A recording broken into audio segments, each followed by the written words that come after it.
Leviticus 14.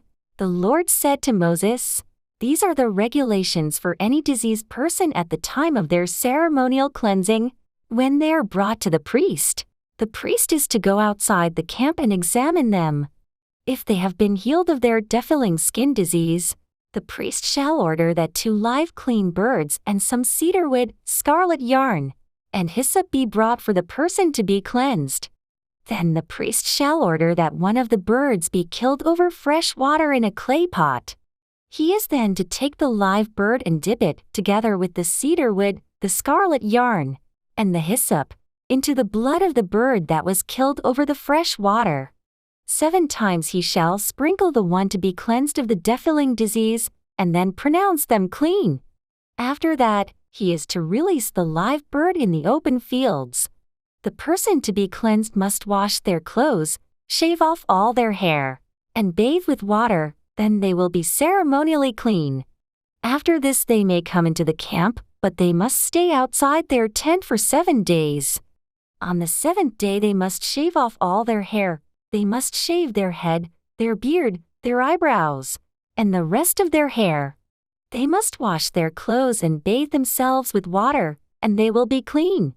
On the 8th day they must bring 2 male lambs, and 1 ewe lamb a year old, each without defect, along with 3/10 of an ephah of the finest flour mixed with olive oil for a grain offering, and 1 log of oil. The priest who pronounces them clean shall present both the one to be cleansed, and their offerings before the Lord at the entrance to the tent of meeting. Then the priest is to take one of the male lambs and offer it as a guilt offering, along with the log of oil. He shall wave them before the Lord as a wave offering. He is to slaughter the lamb in the sanctuary area where the sin offering and the burnt offering are slaughtered. Like the sin offering, the guilt offering belongs to the priest. It is most holy.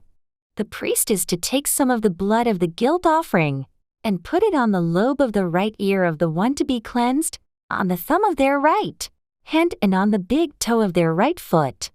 The priest shall then take some of the log of oil, pour it in the palm of his own left hand, dip his right forefinger into the oil in his palm, and with his finger sprinkle some of it before the Lord 7 times.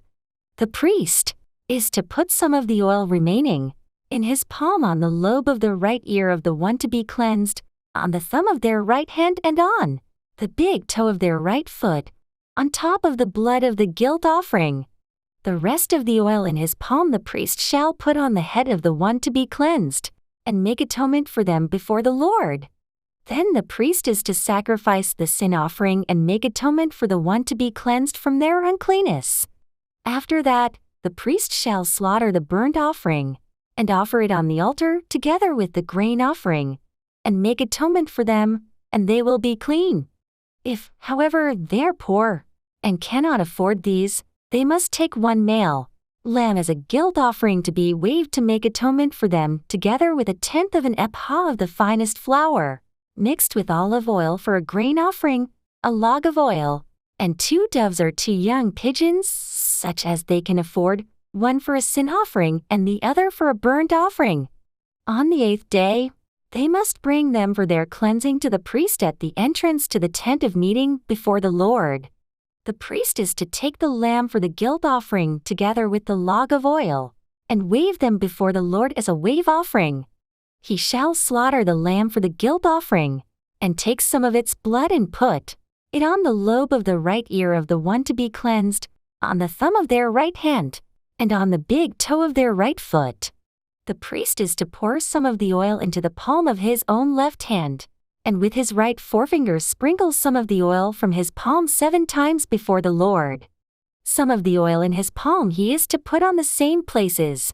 He put the blood of the guilt offering on the lobe of the right ear of the one to be cleansed, on the thumb of their right hand, and on the big toe of their right foot. The rest of the oil in his palm the priest shall put on the head of the one to be cleansed to make atonement for them before the Lord.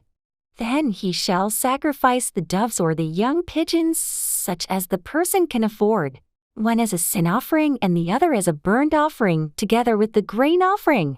In this way the priest will make atonement before the Lord on behalf of the one to be cleansed. These are the regulations for anyone who has a defiling skin disease, and who cannot afford the regular offerings for their cleansing.